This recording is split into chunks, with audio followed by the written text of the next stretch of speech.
les Oilers t'offrent McDavid puis qu'ils te demandent Caulfield, 2 espoirs puis des choix, tu vas donner Caulfield. Exactement. Alex Newhook, en ce moment, il est dans une situation où, dans bien des équipes, il pourrait jouer sur un deuxième trio. Mais ça, c'est des équipes plus faibles. Fait que ça prend un petit ménage sur les 2 derniers trios. Oui. Est-ce que ce mix-là, tu parles pas des joueurs individuels, mais est-ce que ce mix-là, pour toi, il est optimal?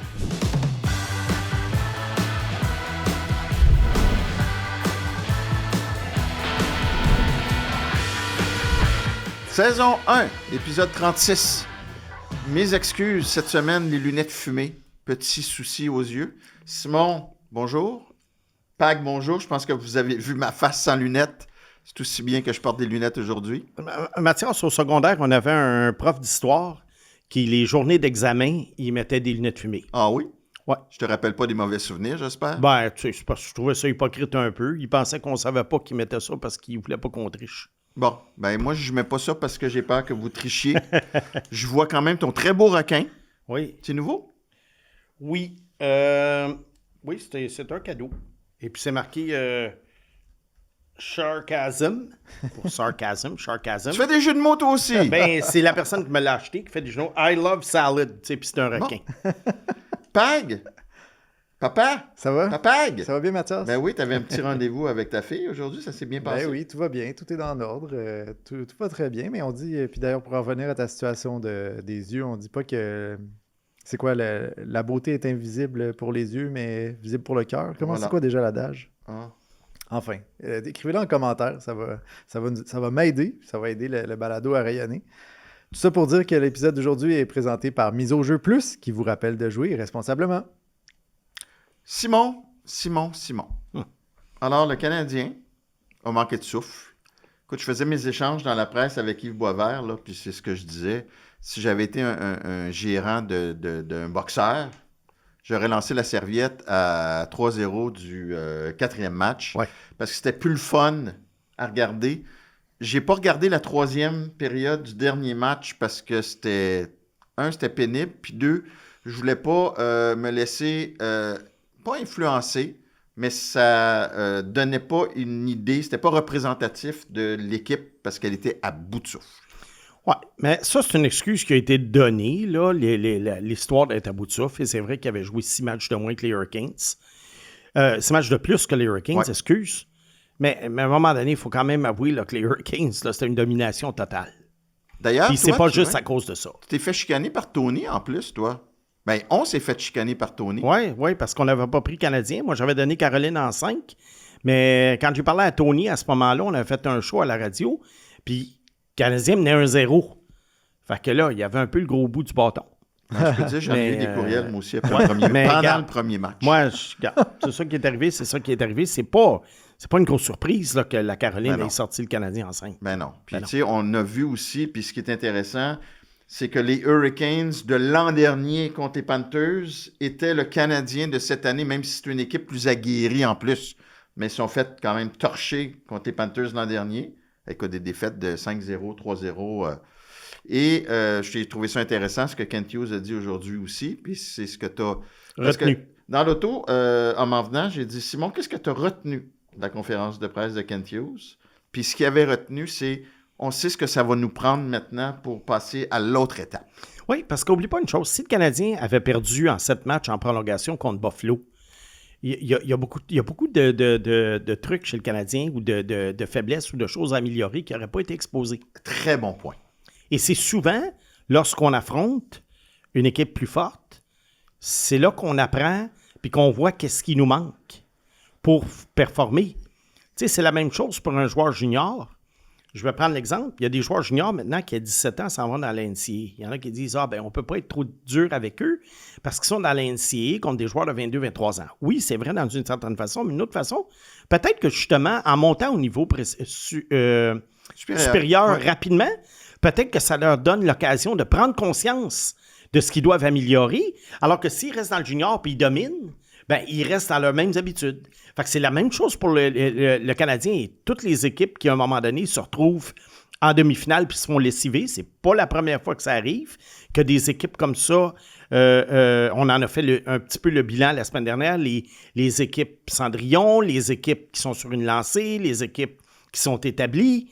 Puis le Canadien, comme je le répète, s'ils perdent en 7 contre Buffalo, il y a beaucoup de gens, puis de dirigeants peut-être, s'ils ne le savaient pas déjà, qui ne réaliseraient pas les choses qu'on a réalisées. Ben, donc, c'est une bénédiction d'avoir battu Buffalo au second tour. Ben oui. Puis, on salue Michael H. Tu sais, l'allégorie est parfaite. Tu sais. Ouais. C'est ça. Tu restes à un niveau, tu verras pas ce qui te manque. Comme Slav qui est arrivé à 18 ans, on a su tout de suite, on savait qu'il y avait des défauts à corriger. On savait ce qui lui manquait. Mais ça tombe tellement bien, Simon, parce que tu es ici justement pour dire à notre monde qu'est-ce qui manque aux Canadiens. C'est ton métier. Ouais. Qu'est-ce qui manque? On peut Moi, commencer par quand je regarde étape. qu'est-ce qui manque, on va y aller étape par étape. Puis moi, j'entrerai pas dans les spéculations de transactions abracadabrantes parce qu'on sait que ça n'arrivera probablement pas. Puis il va arriver d'autres choses qu'on n'avait pas prévues. Exact. Mais dites-vous une chose, dans la ligue, dans le sport professionnel, il n'y a pas un joueur qui est intouchable. Puis je sais que les partisans souvent vont s'attacher à des joueurs, mais moi, de la façon que je vois ça, si tu peux t'améliorer, pourquoi tu te retiendrais d'échanger un joueur? Parenthèse, aujourd'hui, dans la Ligue nationale de football, le meilleur joueur défensif de la Ligue l'an dernier, Myles Garrett, a été échangé. Ben. Alors, tu sais, c'est pour Si ça que... les Oilers t'offrent McDavid puis qu'ils te demandent Caulfield, 2 espoirs puis des choix, tu vas donner Caulfield. Exactement. C'est un bon exemple. Alors, on va y aller un petit peu étape par étape sans tomber dans... On va surtout identifier les besoins puis essayer de voir une stratégie générale qui pourrait être adoptée par Kent Hughes et non cibler des noms comme ça qu'on lance en l'air. Première chose, tout le monde parle du deuxième centre. Bon. Kapanen. C'est vrai? Non, mais la ballonne a dégonflé. Ouais. Là. On va parler de Kapanen tout à l'heure d'ailleurs, quand Mais on va regarder un petit peu les joueurs là, qui doivent renouveler leur contrat et d'autres qu'on pourrait laisser aller. Alors, du côté du deuxième centre, oui, il y a des échanges qui sont faits. Jack Eichel a été échangé. Il y a des joueurs de centre qui sont échangés à un moment donné. C'est pas vrai qu'il n'y en a pas. Mais il y a beaucoup une question de timing. Il y a des joueurs là-dedans, des fois, qui dictent un peu la direction qu'ils vont prendre. Ouais. Il y a également aussi les besoins de l'autre équipe. Quand Ottawa a été échangé, Dylan Cousins, j'étais le premier à dire, le Canadien doit tout faire pour aller le chercher. Mm-hmm. Oui, tout faire pour aller le chercher. Mais Buffalo ne voulait pas ce que le Canadien probablement avait à offrir, c'est-à-dire des choix des jeunes joueurs. On voulait un joueur établi comme Josh Norris, aussi blessé soit-il. C'est vrai, Oui. mais le Canadien n'avait pas l'équivalent d'un Josh Norris. Non. Tu ne donnes pas Suzuki pour Cousins, mais tu ne peux pas donner non plus Kapanen, Jake Evans ou Kapanen ça ou aurait été Kirby Dach. Dach s'il avait été en santé et s'était développé comme du monde. Ouais, mais là, ça fait bien des si, là. Ouais. Ça fait bien des si, là. Parce qu'ils sont quand même du même repêchage, là, Dach et Cousins, mais je pense que, bon, Dach, là, on va en parler lui aussi tout à l'heure. Fait que ça, c'est pas facile à faire, sauf que tu dois regarder les alignements de toutes les équipes, voir, ça te prend une équipe qui est en reconstruction ou qui s'apprête à entrer en reconstruction et qui est prête à laisser aller un joueur pour du futur. Alors là, mettons, il y en a qui vont dire Vancouver, Elias Pettersson. Je savais que tu allais, Oui, mais Elias Pettersson, 11,6 millions. Puis tu veux des joueurs qui performent en série, c'en est un, ça, qui en général ne performe pas. Fait que, tu sais, oui, mais un autre argument que j'ai entendu, oui, mais tu retiens 5 millions de salaire. Oui, ben même à 6,6 millions, là... C'est-tu quelqu'un que tu veux dans ta culture, là? C'est ça. C'est un exemple. Fait que c'est pas si évident que ça de trouver un joueur. Ensuite... McTavish, es-tu encore... Je dis pas non, parce que je dis pas non, mais tu peux pas donner un joueur de ton noyau pour McTavish. Puis... Tu donnes-tu H pour McTavish? C'est sûr qu'il y en a un qui est en avance sur l'autre, mais il y a une question de plafond là-dedans. Puis moi, je pense que McTavish, son plafond a été atteint. Age, ça se peut qu'il ne soit pas aussi bon de McTavish, mais il y a quand même de l'espoir encore. Alors non, je ne le ferai pas. Fait que tu sais, ça rend l'échange un petit peu plus compliqué. Même si le groupe d'âge est plus atteint dans le cas de McTavish. Oui, c'est un bon point. C'est un bon point que tu soulignes. Regarde,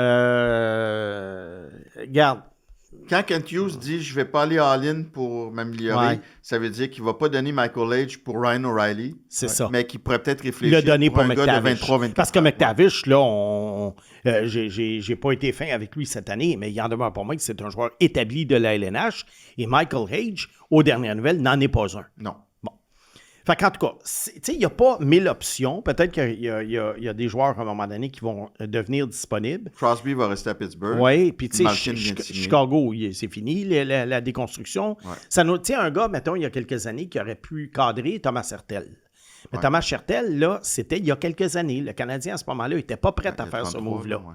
Oui, aussi. Ouais. Il y a ça aussi, en effet. Mais tu peux aussi, et moi je l'avais entendu celle-là, éventuellement peut-être mettre Demidov au centre, mais pas sa première année, ou Slav au centre.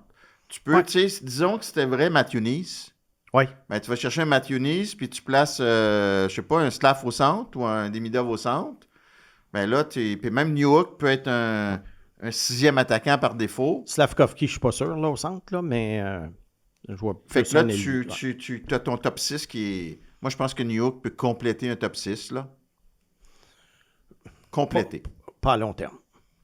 Pas à long terme. Mais on s'entend donc, pour finir avec les 2 premiers trios, on s'entend que ça prend un joueur pour compléter ton top 6, que tu vas chercher avec des choix ou Puis, des espoirs. et préférablement 2, parce que dans mes deuxièmes besoins, un autre attaquant top 6, mais un autre attaquant top 6 qui n'a pas, mettons, le profil Caulfield ou le profil Demidov. Plus un attaquant comme ça, tu as donné Matthew Nice comme exemple. C'est un exemple. Encore là, ces gars-là ne courent pas les rues. Non. Ils sont difficiles à obtenir. Et si tu veux l'obtenir, tu dois donner quelque chose de ton noyau. Puis, Alors, tu bouches un trou pour en ouvrir un autre. Puis tu as un nouveau DG à Toronto aussi qui veut peut-être pas l'échanger, Matthew Nice. ouais. Peut-être. Puis un Zarovski qui va s'entraîner avec Demidov, ça nous donne-tu envie d'attendre qu'il soit prêt l'année prochaine? Ben là, il faut que tu commences à... Ouais, Il faut que tu continues à progresser. ouais, c'est ça. Fait que tu veux pas... T'es plus en mode attente non plus. Ouais. Donc, Laval, ben, c'est ça vide. va pour les 2 premiers trios. C'est quoi le 3e trio idéal l'an prochain? Là, c'est là où je m'en vais. Moi, je pense qu'il y a une refonte du 3e, 4e trio qui doit être faite complètement. Puis je sais qu'individuellement, il y a des joueurs qu'on peut qualifier de joueurs 3e, 4e trio, mais ça dépend dans quelle équipe ils sont. Tu sais, exemple, regarde, je vais prendre Alex Newhook, par exemple. Alex Newhook, en ce moment, il est dans une situation où, dans bien des équipes, il pourrait jouer sur un 2e trio. Mais ça, c'est des équipes plus faibles. Pour un club qui se veut prétendant à la Coupe, il doit être sur un 3e trio. Mais si tu as un gars comme Newhook, qui quand même, il est plus offensif, plus ou moins robuste, tu as besoin d'avoir plus de papier sablé sur le reste du trio. Alors, tu ne peux pas avoir un Newhook puis Texi sur un 3e trio. Moi, je pense qu'ils vont aller en chercher un pour le top 6 et que Newhook va compléter. Mettons. Puis là, je te nomme des gars. Tu as Bolduc, Texier, Anderson, Dano, Evans. Là, dans cette talle-là, là, t'as-tu de quoi faire un 3e trio? Est-ce qu'on parle à long terme ou à court pour terme? l'an prochain, là. Pour l'an prochain. Tu ne retiens pas Kapanen dans la liste du 3e trio. C'est Kapanen, là. C'est quand même Un gros quoi? une grosse question à se poser, je trouve. Moi, je trouve C'est pas. une petite question à se poser. Moi, je trouve pas. Parce que là, il était même plus. Je sais dans qu'il a fait l'équation. 22 buts cette année, mais on va oublier ça. Là.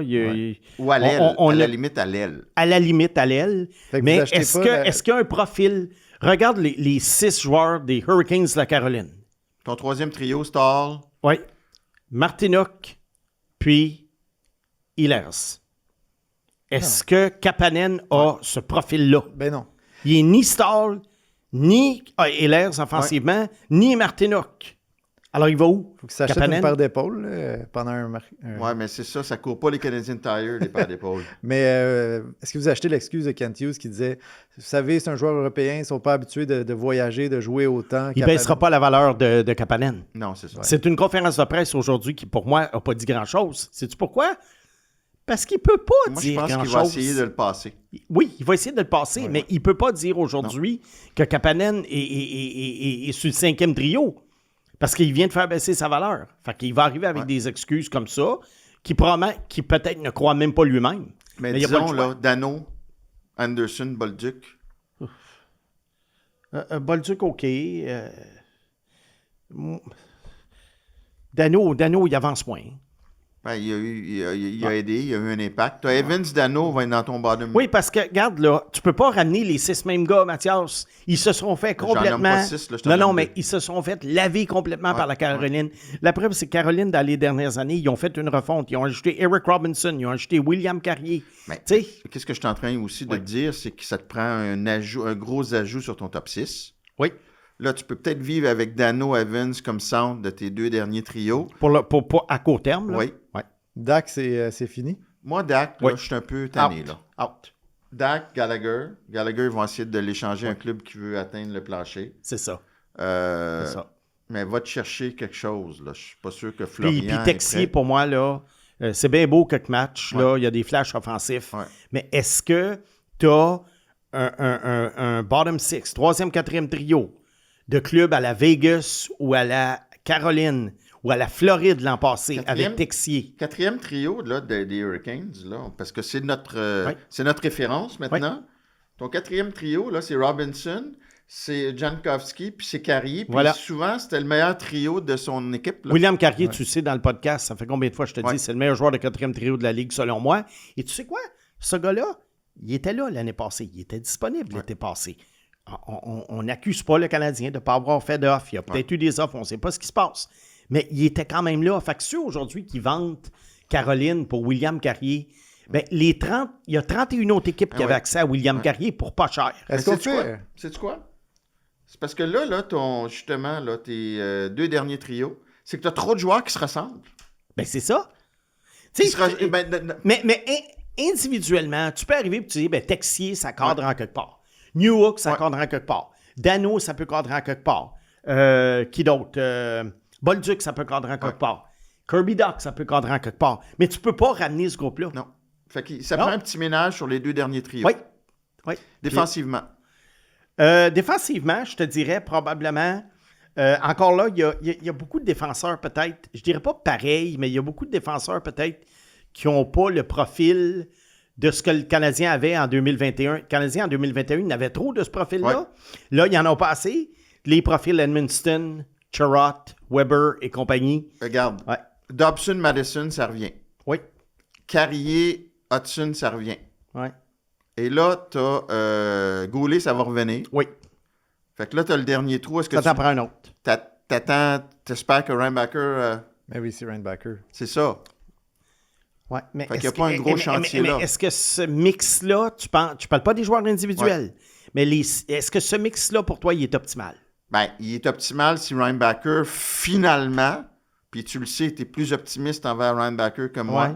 Moi, je trouve qu'il y a trop de haut et de bas, puis que il faut qu'il prouve jusqu'à preuve du contraire. Là, il faut qu'il prouve que son mental est solide. Puis Mais oui, c'est la solution. Où est ton gorille là-dedans? Ben, c'est parce que Jacky, il n'a pas assez de bon hockey à offrir. C'est ça. Mais regarde, je te donne un exemple. Mettons, je ne sais pas moi. En tout cas, ça ne me revient pas. Ben, mais j'ai l'impression moi, que le mix, individuellement, les gars sont corrects, mais le mix me dérange. Ben, c'est parce que, puis tu nous l'as calé depuis le début. Tu sais, j'aime ça te taquiner quand tu te trompes à l'occasion. Mais Goulet n'est pas aussi bon qu'on pensait. C'était lui un peu notre gorille. Ouais. Mais là, Regarde, c'est un bon défenseur défensif, là, mais mais c'est pas un non. 3e défenseur Non. costaud, solide. Non. Il a été Puis, vulnérable. tu sais, il y en a à la date limite des échanges qui étaient déçus que le Canadien soit pas allé chercher Logan Stanley. Oui, mais c'est pas ça dont on a Non, besoin, mais regarde, là. c'est là où je m'en vais. Logan Stanley, à un moment donné, il faut laisser faire les réputations puis les listes de joueurs à échanger là, qu'il y a sur tous les sites web de TSN et compagnie. Parce que Logan Stanley était supposément un joueur convoité à la date limite des transactions. Puis là, on dirait que c'était un peu un joueur quasiment à la mode. Ouais. Là, tu sais, le gros gars de 6 pieds 7 en série, il n'a presque pas joué. Donc, Puis il n'a pas été bon. Mais- Donc, il faut faire attention quand on identifie ces gars-là. C'est quoi un joueur? C'est quoi un bon défenseur défensif costaud qui frappe? Fait que c'est quoi ta solution, donc? Il faut que tu en enlèves un, là. Oui, c'est sûr. Il faut que tu en enlèves un. Regarde, Carrier, il lui reste 1 an de contrat. Oui. Ça pourrait être une option. Et c'est pas ton pire, là, loin de là. C'est pas ton pire, mais à un moment donné, c'est ça, c'est que tu peux pas prendre juste les joueurs individuellement, tu dois regarder le mix. Dobson, Hudson, Madison, Goulet, Carrier, Reinbacker, je suis pas sûr du mix. OK. C'est juste ça. Parfait. C'est parce que Dobson manque un peu de chien dans son jeu ou ça n'a jamais été ça son style de jeu? Oui, entre autres, mais c'est parce que le chien n'est pas compensé beaucoup ailleurs. Ouais. Fait que tu sais, c'est pour ça que je te dis qu'individuellement, Dobson, aucun problème avec lui. Il était blessé aussi. Mais il y a trop de joueurs, il n'y a pas assez de joueurs avec du chien, justement. Fait qu'à un moment donné, il faut que tu fasses des sacrifices pour créer un équilibre, même si ça enlève rien aux joueurs en question, que ce soit Carrier, Dobson, Matheson, whatever, que tu vas enlever pour cette raison-là. Ça n'enlève rien aux joueurs, c'est juste qu'ils ne cadrent pas dans le mix que tu essaies de créer, parce que c'est comme... Regarde, je vais te... Tu plates Reinbacker, pareil, ça serait tellement la solution. Regarde, je vais te donner un exemple. La semaine passée, je m'en vais dans un restaurant où tu peux mettre ce que tu veux dans l'assiette. Fait que tu prépares ton bol à ton goût. Puis là, moi qui n'aime pas se faire dire quoi faire, j'aime ça, ce genre de restaurant-là, parce qu'il ne t'impose pas le menu, c'est toi qui le Tu as choisis. mis du serpent et du requin, j'imagine. C'est ça. Fait que j'ai mélangé un paquet de bons ingrédients délicieux ensemble. Puis là, je me suis dit, là, j'ai mon truc en rouge. Je me disais, comment ça se fait qu'il n'y a pas un chef qui n'a pas pensé à ça dans un restaurant? Un bon bol comme ça. Le serpent en liberté devant son assiette. Là, oui, c'est ça. Là, je commence à manger ça. Au bout d'à peu près 5-6 bouchées, c'était pas bon. Puis pas dire, tous les ingrédients étaient de qualité. Tout était là, top-notch. Mais le mix que j'ai créé, il marchait pas. Ouais, Fait tu que peux c'est un pas peu être la bon même dans chose. tout, hein? Mais quand tu regardes les ingrédients en particulier, individuellement, je te les mets sur la table, tu vas dire « Wow, ça c'est bon, ça c'est... » Il y avait du fromage parmesan, des oignons, des trucs de même. Puis à un moment donné, tu mets ça ensemble, tu dis « Oh, c'est bien bizarre le goût. » Ben, c'est la même chose pour les mix de bottom six, de trio, de défenseurs. Puis tu vois, on n'a même pas parlé de Gallagher. Tu sais, je pense que c'est pas mal terminé. C'est la on va fin. essayer de... Ah oui, on en a parlé. Ben, pour Gallagher, ce qu'on espère pour le Canadien, c'est qu'il puisse le refiler à une autre équipe. Un rachat ne coûterait pas une fortune, mais quand même, tu veux te garder de la marge de manœuvre. Tu ne veux pas te donner ta marge de manœuvre sous le plafond. Dans les buts, je pense que c'est assez rapide. Oui.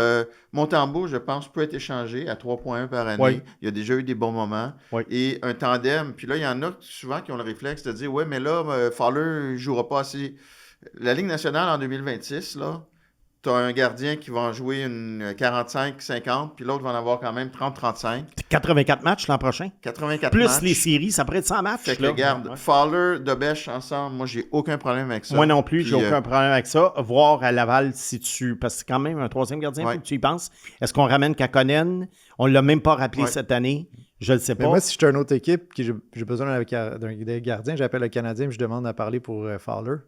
Puis à ce moment-là, probablement que tu gardes Montembeault puis Dobèche comme tandem. Ben non. Mais non. C'est ton duo d'avenir.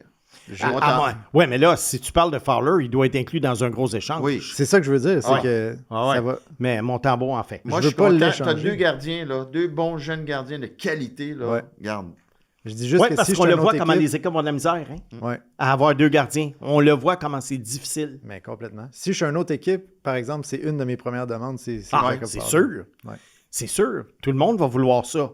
Mais en tout cas, si t'en as deux qui te coûtent pas cher, qui sont encore sur des premiers contrats, garde-les, puis that's it. Il y a une chose dont on n'a pas parlé non plus, parce que là, on parle de nom. Tu sais, c'est toujours les équipes sur papier.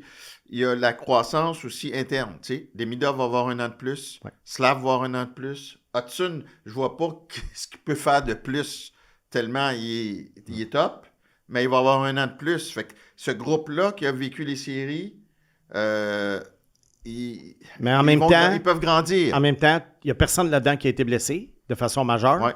Et oublie pas qu'il y a eu des gens qui ont eu la saison de leur carrière là-dedans. Il n'est pas dit que ça va être répété pour tout le monde. Alors oui, il y en a qui vont progresser, il y en a qui vont peut-être régresser un peu, stagner. Attends, là, qui a eu la saison de sa carrière? Ben, Caulfield, Suzuki, Slavkovski. Ils n'auront plus jamais ça? J'ai pas dit ça. Mais j'ai dit la saison de leur carrière. Oui, ils ont eu la saison de leur carrière à date. Jusqu'à présent, il y a eu la saison de leur carrière. Oui, Slav, tu peux pas dire que son plafond, non, c'est 70 non, points. mais c'est parce qu'il ne faut pas dire Suzuki 125 points, Caulfield 60 buts, Slav 90 points, Demidov 85 points, puis Hudson 100 poins. Il ne faut pas dire ça. On le sait, l'histoire des équipes. Mais je ne dirais pas Suzuki 75 points non plus. Là. Non, mais le plancher de l'histoire des équipes est jonché de joueurs qui, à un moment donné, a une moins bonne saison, Ouais. ils reviennent, ils repartent, ils reviennent. Mais c'est Je parce te que je te dis t'as- pas être comme Matt Duchesne, là, Non. qui a été un véritable montagne russe toute sa vie. C'est parce que tu as 10 saisons de leur carrière. C'est pour ça que j'ai Ben, fait à date. À date, c'est Oui. la saison. Hey, quand est-ce que Suzuki a eu la saison de carrière cette année? Non, mais en Caulfield disant aussi? la saison de sa carrière, c'est comme si tu impliquais qu'il... J'implique rien. Je fais Parfait. juste dire que il n'est pas dit que tout ça se répète nécessairement l'année suivante et que tout le monde va progresser de la même façon. Il n'y aura pas de blessés. Tout le monde va faire plus de points. Regarde, à un moment donné, il faut être réaliste aussi. On le voit. Regarde, la Floride, là, ils ont gagné 2 coupes, ils n'ont pas fait les séries. Ouais, ben là, il était... Ouais, Ben oui, il y a eu 2 gros blessés. Ben oui. J'ai une question pour vous. Vous avez nommé blessure et Suzuki dans la même phrase. Ouais. Vous trouvez pas que ça met un projecteur justement sur le fait qu'il manque de redondance à la position de centre pour le talent offensif chez le Canadien? Qu'est-ce que tu veux dire? Ça veut dire que si Suzuki se blesse, Ouais. puis là, c'est l'Ironman de la Ligue Ouais. nationale, là, Ouais. ça fait pas, ça révèle pas une faille comme extrême chez Ben le oui, c'est Canadien. ça. Ben oui. C'est ce qu'on dit depuis le début de l'année. Mais je veux dire, vu que au début de l'épisode, on disait qu'il manque dans le top 6, il manque pas juste dans le top 6, il manque vraiment juste au centre, finalement. T'sais. Ben, c'est ça. Hmm. On le dit depuis, tu sais, c'est parce qu'il y en a plein qui se sont laissés endormir par Kapanen en se disant on a peut-être un deuxième centre. Non, non. Ça a été un problème criant du début à la fin. C'est Fait ça. que donc, en résumé, deuxième centre, on retravaille tes 2 derniers trios. J'aime pas bottom six, il faudrait trouver une expression Ouais. en français comme il faut. Les 2 trios de soutien. Là, en défense, toi, tu veux avoir quelqu'un qui... Ben oui. Peut-être. une acquisition. Oui. Bouger le mix un peu. Oui. Et gardien, on est pas mal établi, puis on essaie d'échanger mon tambour. Bon. En terminant, je pense Oui, qu'on peut s'il te juste plaît. parler. Est-ce qu'il risque d'avoir des recrues l'an prochain? Je pense que les 2 seuls, de façon réaliste, qui pourraient se battre pour des postes, c'est Reinbacker et Engstrom. Puis, ah oui, OK, ouais, c'est vrai. Puis Pickford est trop jeune. Pickford, Puis trop c'est un jeune. peu, quand tu parles de mix aussi, ben c'est ça, là. Oui, c'est ça. Puis dans le reste, là, tu sais, bon, est-ce que Florian Jacquet, après 2 saisons à Laval, pourrait se Ben, battre pour c'est un un poste? profil peut-être? intéressant pour Est-ce que le genre Owen de- Beck ouais. pourrait se battre pour un poste? On ne sait pas. Mais les Rorer, Thorpe, Méchard et compagnie, toc, on oublie ça. Fait que je pense pas qu'il y ait un gros... Je pense pas que l'année prochaine, contrairement aux 2 dernières années, qu'il y ait nécessairement un candidat au Trophée Calder pour le Canadien. Je m'en allais t'aider, là, mais C'est-à-dire? qu'Alex Toc ne frappera pas à la porte. Mais bon, allez, c'est toi les jeux de C'est mots. extraordinaire. Ah, il est rouillé, il est rouillé. Extraordinaire, Ben. oui, Il est Pag, là, rouillé. let's go. Il est rouillé, ben. Hey, merci. Je vous rappelle qu'il y a toujours 2 façons de suivre les contenus de KO Sport, soit en s'abonnant au ko-sport.tv. Vous avez droit à différentes primeurs, des offres spéciales, des rencontres avec les animateurs de la station. Sinon, vous pouvez toujours nous suivre sur YouTube. Alors, abonnez-vous à notre chaîne. À bientôt! Alors, pour ceux qui feraient le saut directement au deuxième bloc, j'ai des petits soucis aux yeux qui devraient être résorbés dans 48 heures. Alors, c'est pas pour imiter Corey Hart avec mes sunglasses at night. C'est pas pour faire mon frais. C'est pour vous éviter des cauchemars. L'adage, c'était l'essentiel est invisible pour les yeux. Je viens d'y penser. Ouais, c'est le Petit Prince, ça? Je sais pas. Ouais, Ben oui, c'est le Petit Prince. C'est le Petit De Prince. Saint-Exupéry. Oui, je connais mes classiques, même C'est si fort. je suis un maniaque de hockey. Te voilà en liberté. Oui, je suis en liberté, mais avant de parler de la liberté, il faut parler de la finale de la Coupe Stanley. Ah. Vegas, Caroline, puis moi, j'aimerais ça, les gars, avoir vos prédictions, parce que je trouve que c'est une série qui est extrêmement embêtante à prédire. J'ai ma prédiction, mais je ne gâcherai pas la maison là-dessus. Tu dis embêtant, mais Mise au jeu plus offre un pari qui, pour eux, c'est assez clair qui va remporter la Hein? série. La Caroline est préférée de loin avec une cote à 1,65 et Vegas est à 2,3. Wow! Oh, surpris. Surpris. Moi aussi, C'est presque 0,5 fois plus. Moi, je suis étonné. La Je presse, suis comme à chaque étonné. Oui. tour éliminatoire, T'as nous fait demande quoi? nos prédictions. T'as fait quoi? Puis on répond, on donne notre prédiction, puis on écrit une phrase. Oui? J'ai dit Caroline en 7, 2 équipes nez à nez, puis parce qu'on m'oblige à choisir, il fallait que j'en prenne une, mais pile ou face. OK. Moi, j'ai Vegas, juste pour une raison. Ils ont balayé la meilleure équipe de la Ligue en Avec saison. 2 blessés, tu sais, avec Macar blessé, puis Ouais, McKinnon. mais quand même, ils ont balayé. Alors, moi c'est la raison pour laquelle, mais comme je t'ai dit, je ne mettrai pas la maison là-dessus. Monsieur Pag, votre prédiction? Mais on dirait que c'est vraiment une série que je regarde, puis que je regarde. C'est deux personnes, deux équipes qui s'affrontent, puis c'est comme en dépit de je vais choisir. C'est pas pour une équipe, on dirait. OK. Mais bref, je pense que la Caroline va l'emporter. Juste parce que j'ai été complètement impressionné par leur hargne, puis je trouve que ça va les aider dans le plus haut niveau de compétition, là, la finale, d'avoir un jeu moins en finesse et plus en... J'en connais un qui va être en motivé force en tout cas. On en parlait tantôt. William Carrier, Oh oui. son ancienne équipe. Oh oui, son ancienne équipe. Moi, je dois dire que j'ai hâte de voir qu'est-ce que ça va donner comme confrontation. Deux équipes qui ont quand même un style semblable. Assez. Vegas, je pense, a un petit peu plus de talent à l'attaque, mais ils ont quand même un style semblable. Ça va être intéressant à voir. Fred Anderson dans les buts par rapport à Hart. Hart qui est très hot depuis quelque temps. Alors, est-ce que ça pourrait peser dans la balle? Les gardiens de but, c'est dur à prédire. Anderson a quand même fait 3 gros arrêts dans la série contre le Canadien. Oui, c'est ça. 3. C'est c'est ça le problème. Regarde, écoute, je vais y aller avec Vegas. On va voir ce qui va arriver. Je pensais que ça allait être très serré dans les prévisions. Moi aussi. Je suis surpris. Moi aussi, je pensais que c'était finalement pratiquement égal. Ouais. Ouais. Bon, il y a 2 choses qui se sont terminées en fin de semaine. Championnat mondial de hockey. Oui. Très décevant pour le Canada. On n'est même pas sur le podium. La Norvège a battu le Canada hier. Comment tu peux expliquer ça? Ben, regarde. Ils s'en foutent ou quoi? Ben, pas qu'ils s'en foutent, mais regarde, l'alignement du Canada était le meilleur sur papier. C'était pas l'alignement de calibre olympique, mais il y avait pas loin, là. Oui, c'était pas loin. Je pense que le même alignement que tu mettrais dans un contexte olympique, les mêmes alignements, là, le même club Canada, États-Unis, Suède, Finlande, là, les mêmes alignements du mois de mai, va les mettre au voie de février avec une médaille d'or olympique en jeu. Moi, je pense que le Canada gagne. Ouais, c'est pas pour dire que les gars...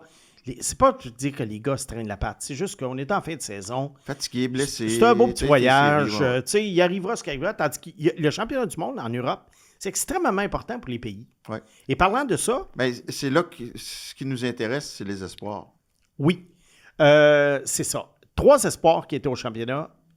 Ivar Stenberg et Viggo Bjork pour la Suède et Albert Smits pour la Lettonie. Dont tu nous parles souvent. Oui, ça, c'est des gars qui vont promettre des choix Top 10. Top 10-12, oui. Bjork, c'est un petit centre de 5 pieds 9, mais il est extrêmement habile. Moi, il y a le profil. Je ne sais pas que c'est un joueur identique, mais il y a le profil Marco Rossi. Marco Rossi avait été choisi 9e. J'ai toujours mes doutes avec ce genre de profil-là. Stan Coven, quand même. Oui, c'est ça. C'est là où je m'en vais. Je pense que Bjork pourrait être moins bon que Stan Coven, mais meilleur que Rossi. Alors, Bjork, j'ai quand même confiance qu'il réussisse. Il pourrait faire un très bon deuxième centre dans la LNH. Stenberg garde un but formidable là, que tout le monde a probablement vu sur les réseaux sociaux la semaine dernière, mais surtout un très, très bon tournoi. Il a prouvé qu'il était capable de jouer contre des joueurs de la LNH. Même si c'est une courte période, c'est un court échantillon. Le passé nous démontre que les joueurs qui ont été bons dans ce tournoi-là, les jeunes joueurs comme les Leon Draisaitl, Quinn Hughes et compagnie, sont devenus des excellents joueurs dans la Ligue nationale. On le voyait. Gavin McKenna, est-ce qu'il aurait dû y aller? Regarde, s'il était allé et que Stenberg avait été meilleur que lui, ça aurait créé des doutes. Mais en n'y allant pas, il crée des doutes également. Alors, regarde, tout ça n'a pas beaucoup d'importance. Puis même le rang de sélection n'a pas d'importance. C'est ce que les gars vont faire dans la LNH dans les 10-15 prochaines années. Commences-tu à y voir plus clair, là? Oui, d'ailleurs, mon top 20 plus mes commentaires sur les cartes cachées, les choix possibles du Canadien au 28e rang, ça, s'il garde le choix, ça va être lundi prochain. Écoute, ça arrive. Quand le Canadien va loin en série, ça arrive vite. Ouais. Oui, Parce que ça arrive vite. les dernières années, là, écoute, on avait quasiment 2 mois À parler de repêchage. à remplir. Mais là, vraiment, à partir de la semaine prochaine, là, on va clencher là-dessus.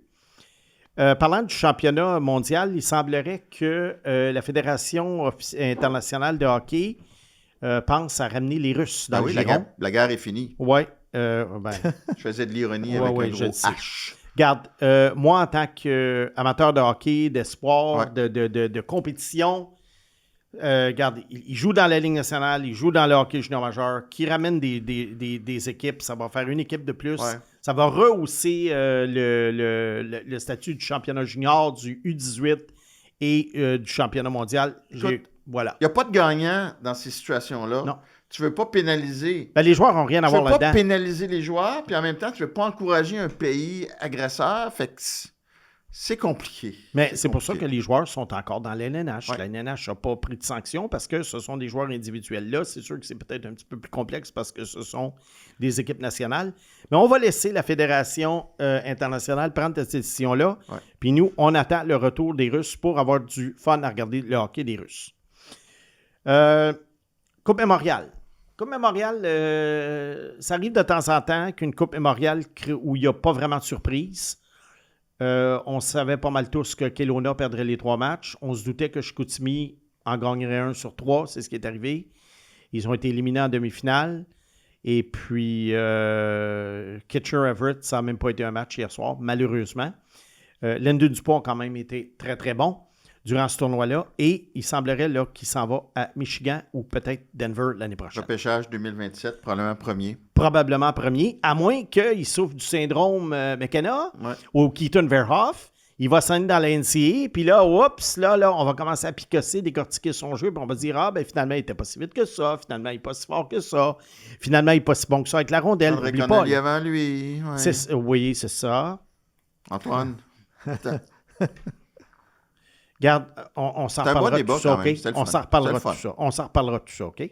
Bon. J'ai pas dit que tu avais raison ou que tu avais tort. Oui. Ça a été un Moi, bon mais, débat. mais je ne sais pas ce qui va arriver. Moi, je pense que Lyndon Dupont, il va se rapprocher beaucoup plus de ce que Macklin Celebrini a fait à 17 ans à Boston University. Je pense qu'il n'y aura pas de doute sur son jeu comme on a eu, mettons, pour son équivalent, Keaton Verhoff, qui avait eu une grosse saison à 17 ans l'an passé dans la WHL et qui, cette année, à North Dakota, a été bon, mais il a démontré des limitations dans son jeu. Alors, j'ai bien confiance. Carter Meyer a quitté le programme américain. Qu'est-ce que ça a à voir avec le hockey québécois? Oui, il s'en viendrait au Remparts de Québec l'année prochaine. Les Remparts qui en avaient fait leur premier choix. Un choix de première ronde l'année passée avec James Scantlebury. Les deux s'en s'en vient, viennent ici. Scantlebury, je pense. Un Scantlebury, ancien prince. Scantlebury s'en vient à Québec. Je l'ai eu un an. Tu l'as coaché un an? Oui. Ouais. Mais il était surclassé. C'était un 2009. Il Ouais. jouait avec nous en 2008. Fait qu'à l'époque, moi, c'était un gars nord-sud. Mais là, je pense qu'il joue au centre, si je ne m'abuse. Puis qu'il a vraiment ajouté beaucoup Fait que d'éléments à son jeu. ça va faire un gros duo pour les Remparts de Québec du côté espoir l'année prochaine. Les recruteurs vont être nombreux au match des Remparts. Ensuite, moi, j'ai parlé de Nicky Lers la semaine passée justement dans le troisième trio des Canes et j'ai dit que c'était un joueur de troisième trio, Nicky Lers. Et il y a un auditeur qui trouve que je suis pas mal dur avec lui puis qui dit que voyons donc, un gars qui produit comme ça, c'est pas un joueur de troisième trio. C'est vrai, il a 71 points.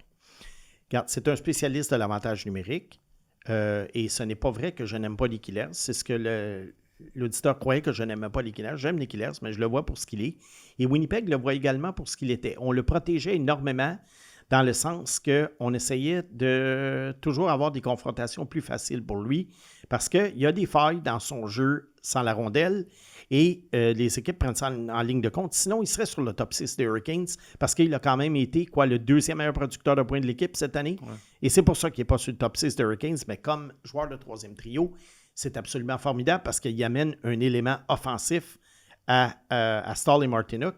Et sur le jeu de puissance, tu ne peux pas l'enlever de là. Et juste pour démontrer mon point, à Winnipeg l'an dernier, en fait, de temps de glace à 5 contre 5, Ehlers a été 9e chez les attaquants. Wow. Alors, si on fait le calcul, le 9e temps de glace à 5 contre 5, c'est le troisième trio. Okay. Bon. On termine le bloc avec l'espoir de la semaine. L'espoir de la semaine, je t'avoue que je connais qui tu as choisi. Oui, je t'avoue que d'une certaine façon, lundi passé, est-ce que j'aurais cru que je parlerais de lui cette semaine? Bien, peut-être parce qu'il avait transporté le flambeau. Mais là, on parle de lui au passé. Tu vois comment c'est fou, pareil.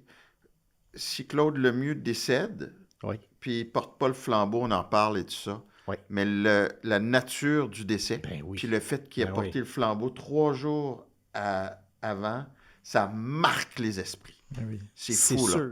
Parce que tu vois, Dennis Hall, le frère de Bobby, est décédé cette semaine à 82 ou 83 ans.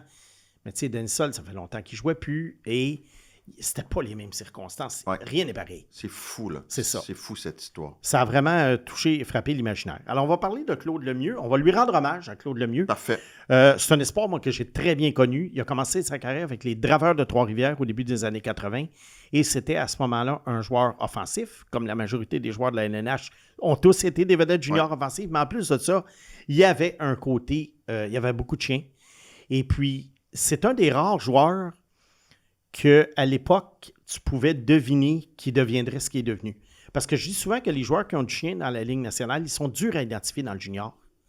Parce que c'est souvent des joueurs offensifs, puis qui n'ont pas nécessairement besoin de peser sur la pédale d'accélérateur à fond. Ouais. Mais lui, Claude Lemieux, c'était constant. Il avait peur de personne. Puis lui, tout ce qui comptait, c'était de compter puis gagner. Et en 84-85, il a été échangé au Canadien junior de Verdun et qui avait gagné le championnat cette année-là. Ils avaient balayé Chicoutimi en finale et il y avait eu 2 matchs au Forum auxquels j'avais assisté. Il y a un des matchs, je me souviens, le Forum était à moitié plein, ce qui est quand même bien pour une finale de hockey junior. Puis Lemieux jouait avec un de mes espoirs du passé dont j'ai parlé cette année et une de mes fixations, coup de cœur depuis que je suis le hockey, Jimmy Carson. Ça faisait un trio. Ils étaient ensemble sur un trio. C'était absolument dévastateur. Jimmy Carson avait beaucoup d'espace pour manœuvrer parce que Claude Lemieux était un vrai bulldozer. Ouais. Il y avait eu 124 points d'ailleurs, je crois, cette année-là. Là, on peut vérifier. Et après ça, Lemieux, qui avait été un choix de 2e ronde du Canadien en 1983, a terminé sa carrière junior là. Et puis, il s'est envenu au camp d'entraînement du CH en 1985, à l'âge de 20 ans. Toi, l'avais-tu haut? Il avait été repêché 26e. 26e, c'était le début de la 2e ronde à l'époque. Il y avait 21 équipes. Moi, je te dirais, écoute, en 83, je n'avais pas vu tout le monde jouer parce que, bon, c'était plus difficile de voir les joueurs, mettons, de la Ligue de l'Ouest. Mais en général, d'après ce que je voyais, je te dirais, je voyais pas mal de joueurs qui est devenu. Je voyais pas un gars de 50 buts. Ouais. Je voyais pas un gars de 100 points. Mais je voyais un gars... une peste de 2e trio capable de marquer des buts. Et il a gagné la Coupe Stanley avec 3 équipes? Oui. 4 fois avec 3 équipes. C'est un des plus grands producteurs en série. Oui. Surpris qu'il ne soit pas au Temple de la Renommée. Bien, c'est que Claude Lemieux, quand on parle de joueurs de série, on parle de Sam Bennett en ce moment. Oui. Tu sais, on va revenir pour les plus jeunes, là. On parle de Sam Bennett en ce moment, qui est un joueur correct de saison régulière, mais qui en série élève son jeu de manière... Lemieux est lié, mais on comprend ce que tu veux dire. Tu comprends ce que je veux dire? Je pense que c'était exactement le gars que tu allais chercher pour les séries. Et quand on va faire un petit récapitulation de sa carrière, vous allez voir d'ailleurs que c'était ça le but. Il a commencé sa carrière en 85 à l'âge de 20 ans, mais il a été retourné par le Canadien, Serge Chavard, directeur gérant à l'époque, à Sherbrooke. Sherbrooke était la filiale de la Ligue américaine. Et Lemieux était furieux. Absolument furieux, je me rappelle. Il a joué 58 matchs, il a eu 53 points, et lui, dans sa tête, il se disait « Je dois remonter en haut, je dois remonter en haut ». Et il est remonté en haut, et il n'est plus jamais rebaissé. Il a joué 10 matchs cette année-là, et en série, 10 buts en 20 matchs, dont le fameux but contre Hartford, dont on a parlé beaucoup dans les derniers jours. Écoute, c'est moi, j'étais ado.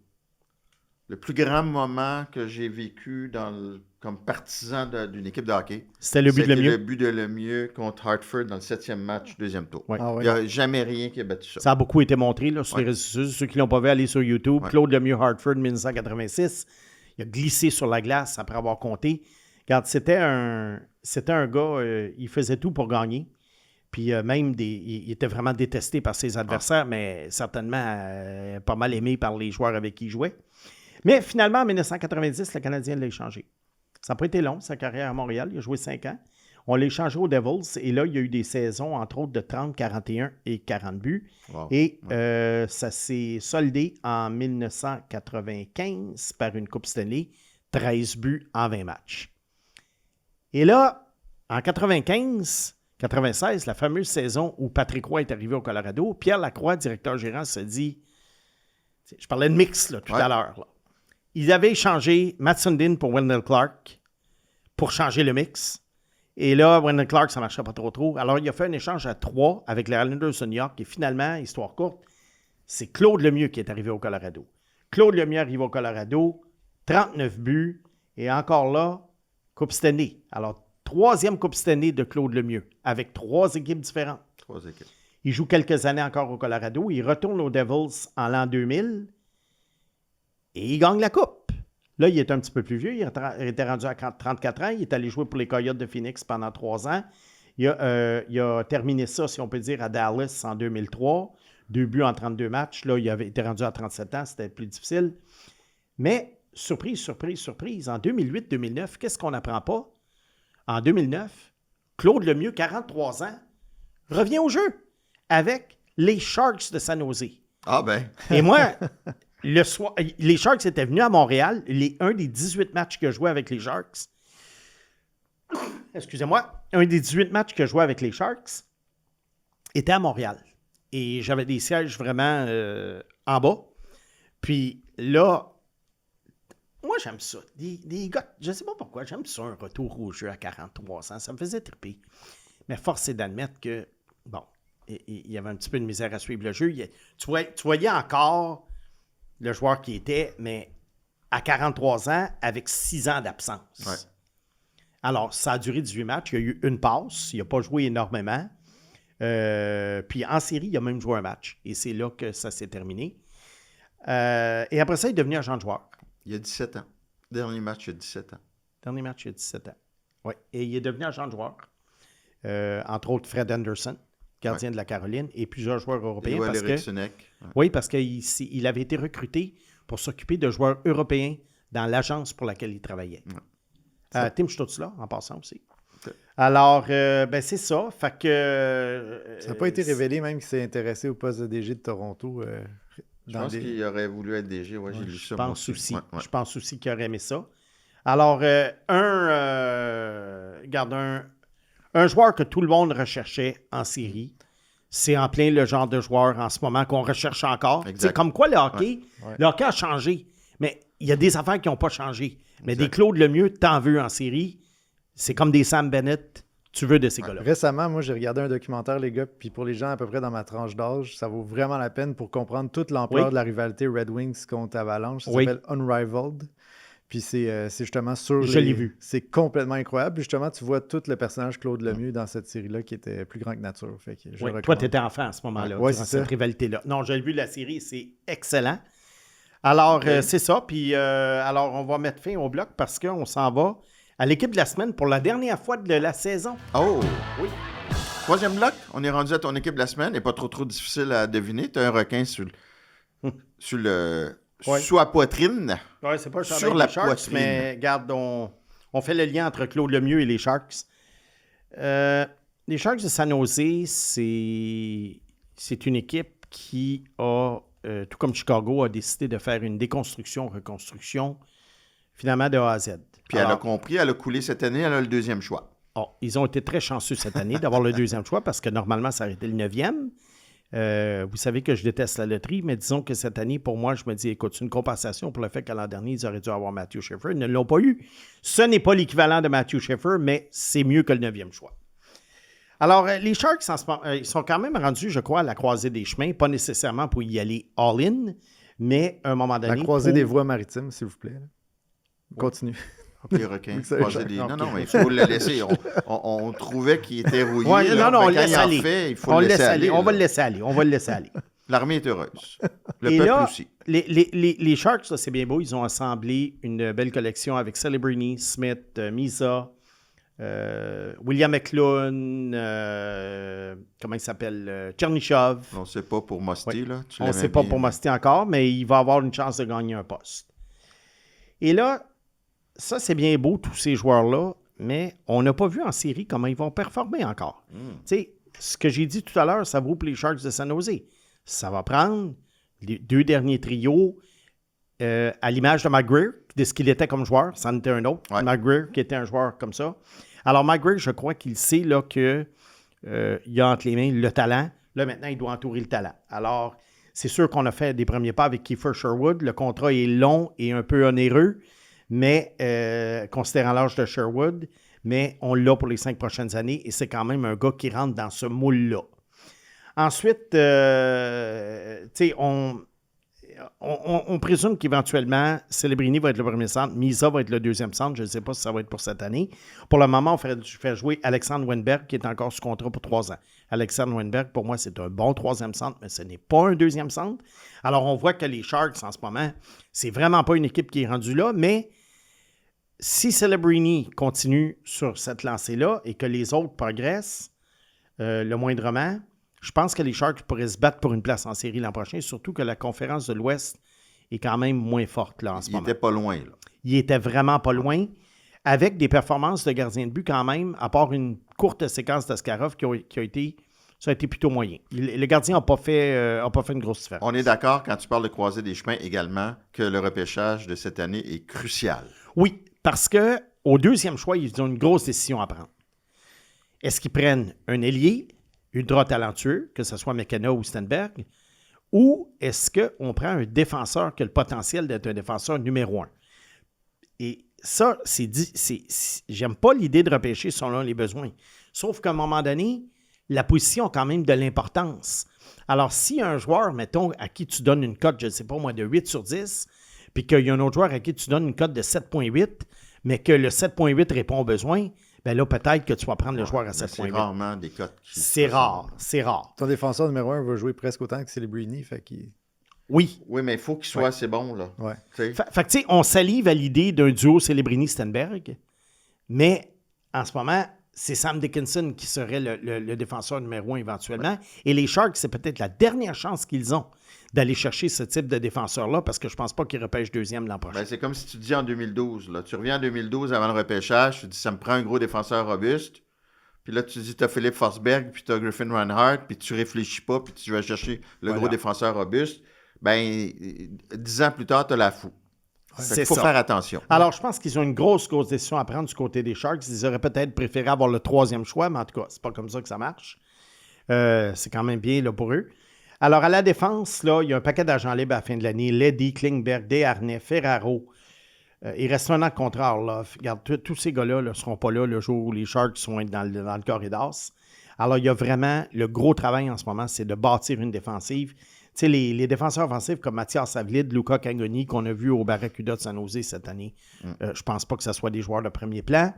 Alors, finalement, on se retrouve avec Dickinson. Tu sais, je regarde les trous, là, la chaise. On a Dickinson qui pourrait être un 2 ou un 3. On a Mokamadouline qui, d'après moi, est un 5. Alors vois-tu là, tout ce qui manque. Est-ce qu'il y a des agents libres qui peuvent aller chercher? Est-ce qu'ils vont y aller à court terme ou à long terme? Est-ce qu'ils vont faire un gros échange, peut-être? Mais, comme je me disais, j'ai entendu quelqu'un au NHL Network dire ça la semaine passée. William Eklund, ça ne te donnera pas un défenseur numéro 1 dans un échange. Fait que, est-ce que ce gars-là, tu vas le chercher par le repêchage? C'est peut-être la chose à faire. Dans les buts, Askarov, il y a encore des croûtes à manger. On a repêché Ravensburgen l'année passée. C'est peut-être lui le gardien d'avenir. Lui, il s'en va à l'université. Regarde, les Sharks ont quand même beaucoup de joueurs intéressants encore dans les espoirs. Askarov, 11e au total par Nashville, ensuite échangé. Même QV que de Bech, tu sais, les gardiens, là. Ouais. C'était le gros espoir, là. Ouais. Exactement. Jamais. Ouais. Alors, est-ce que tu vas aller dépenser un 11e choix pour un gardien? Tu sais, Vasilevski, je pense pas que tu n'aimes pas regrette d'avoir pris le 19e choix pour lui. Il y avait un choix avant. Tu sais, c'était leur deuxième chois de premier tour. Moi, ils sont trompés avec le premier, mais... Oui, avec Slater Coucou. Ouais. Il va remplir les promesses, Askarov. Tu sais, parce que tu l'as dit toute l'année, le club n'est pas pareil quand Celebrini n'est pas sur la glace. Puis je présume qu'il s'est fait marquer bien plus de buts quand Celebrini n'était pas sur la glace. Oui. Regarde, il y a eu une grosse séquence au mois de novembre, mais je te dirais qu'Askarov, en général, il y a le même problème qu'avant le repêchage. Il y a des problèmes avec la mitaine. C'est un gars qui, en passant, attrape... la droite. Non, la droite. Il attrape la droite, c'est ça, il attrape de la droite. Et on dirait que les équipes le savent, on vit souvent de ce côté-là. Regarde, je te dis pas oui, je te dis pas non pour Askarov. Je te dis peut-être plus oui que non, mais je crois pas nécessairement que ça soit... ça sera pas le pilier des Sharks, mais c'est peut-être un gars qui va pouvoir faire le travail avec une bonne défensive et une bonne équipe devant lui. Fait que, regarde, c'est pas mal ça du côté des Sharks. Il y a un défenseur qui est arrivé de Denver, les champions, Eric Polkamp, qui a signé son contrat. Je crois qu'on va le voir, il y a 22 ans déjà, je pense qu'on va le voir rapidement dans la hiérarchie des Sharks à la défense. Regarde, il y a beaucoup d'espoir, puis on sait quand il y a à peu près une dizaine de joueurs avec un potentiel Ligue nationale, tu es content s'il y en a 3 qui font la Ligue. Fait que c'est peut-être ça qui va arriver. Quentin Musty, bien hâte de voir qu'est-ce qu'on va faire avec lui. Il a quand même une bonne saison, une bonne première saison dans la Ligue américaine, mais c'est un gars qui doit vraiment peaufiner son jeu parce qu'il a tendance à je dirais pas à se traîner les pieds, mais à pas toujours...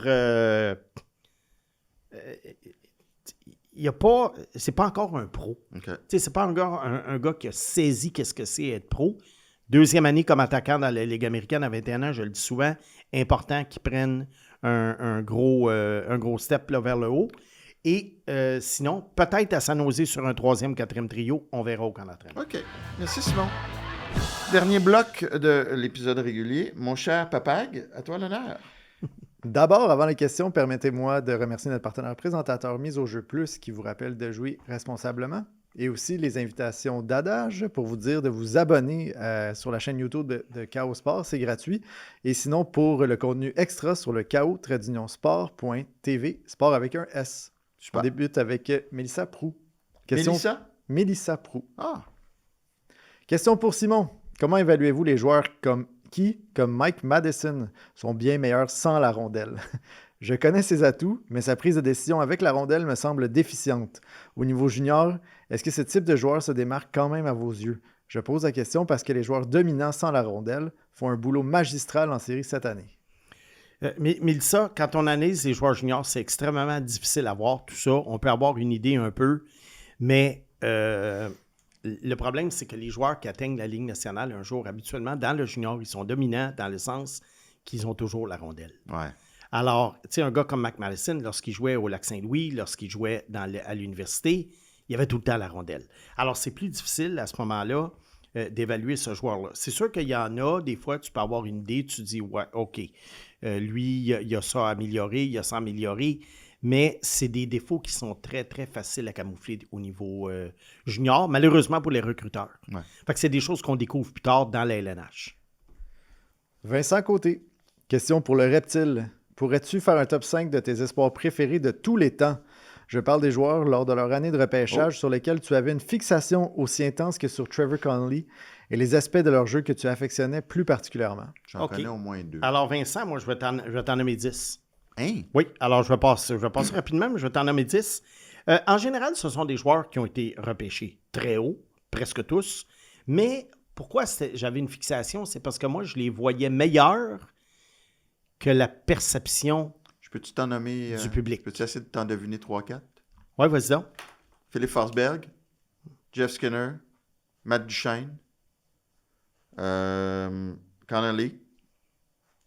Oui. Ben là, je sais pas si on met Michael Dalcourt. T'en as là-dessus. 3 sur 4. Non, je n'avais pas de fixation sur Dalco. Ah, ben Jimmy Carson. Oui. Je n'avais pas de fixation sur Philippe Forsberg. Je le voyais premier, mais je n'avais pas une fixation. C'est juste que cette année-là, je le voyais premier, alors qu'il est parti 11e, puis il y a bien du monde qui le voyait pas. Schaefer est probablement une fixation ou non? Ben, c'est parce que Schaefer, c'était quand même...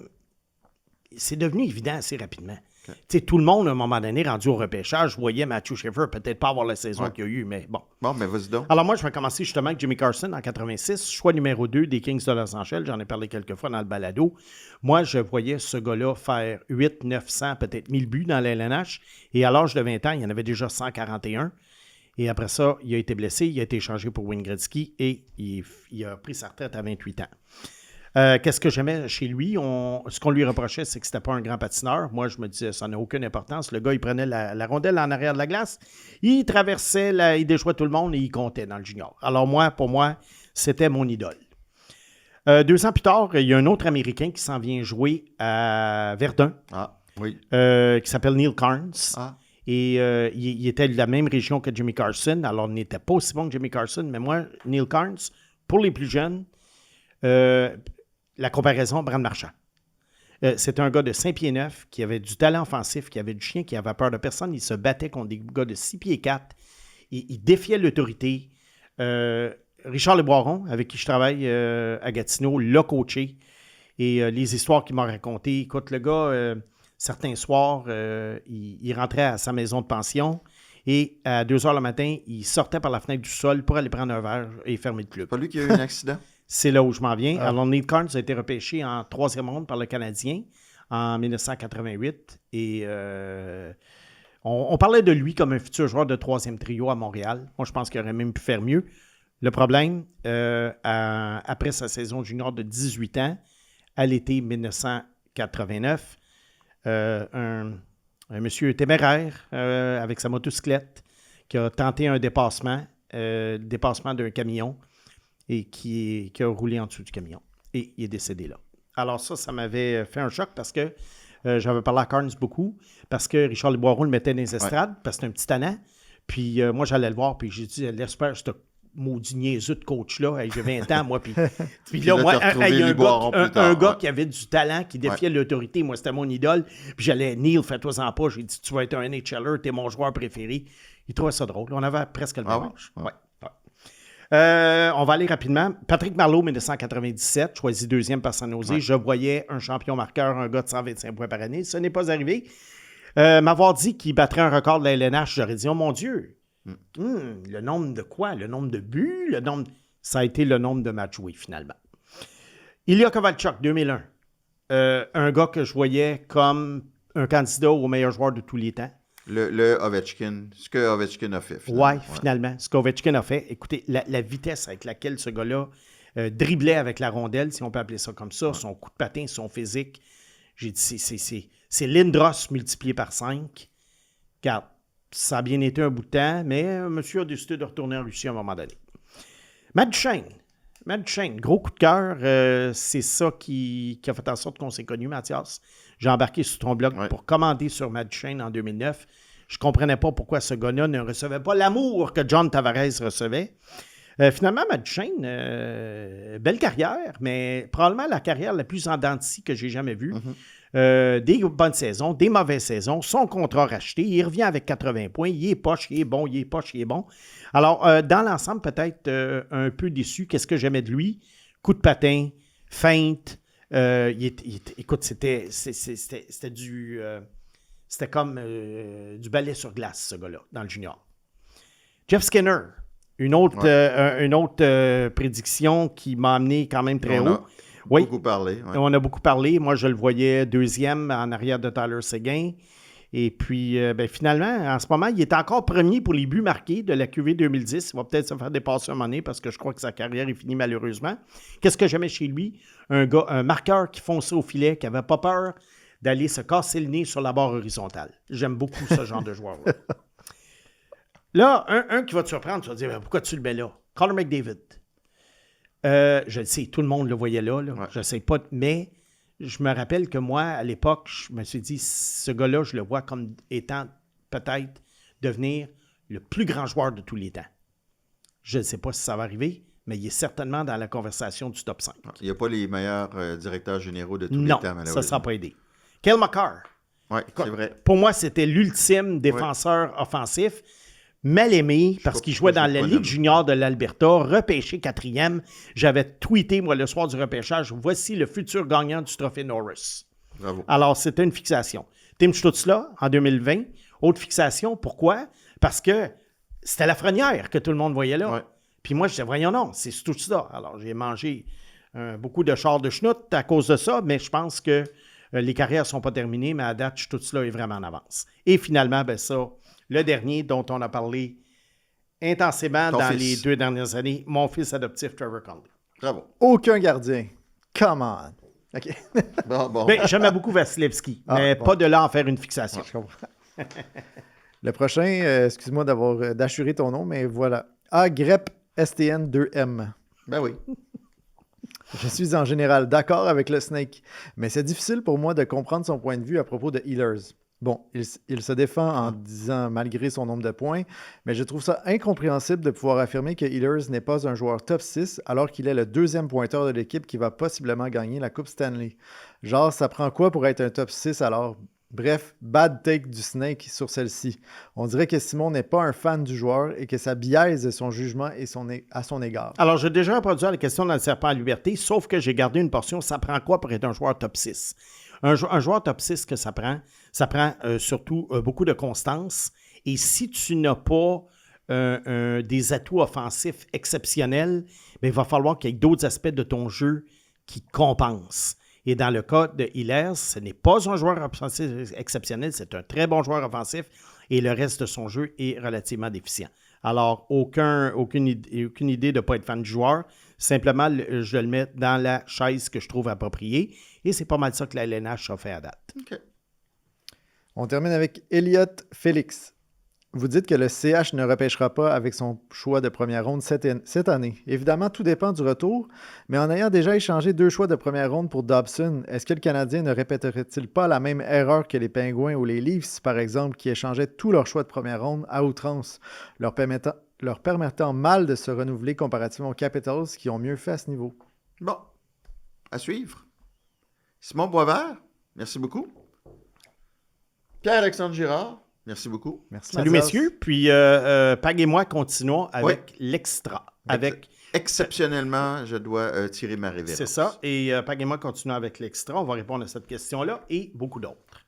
Soigne-toi bien, Mathias. Yes, merci.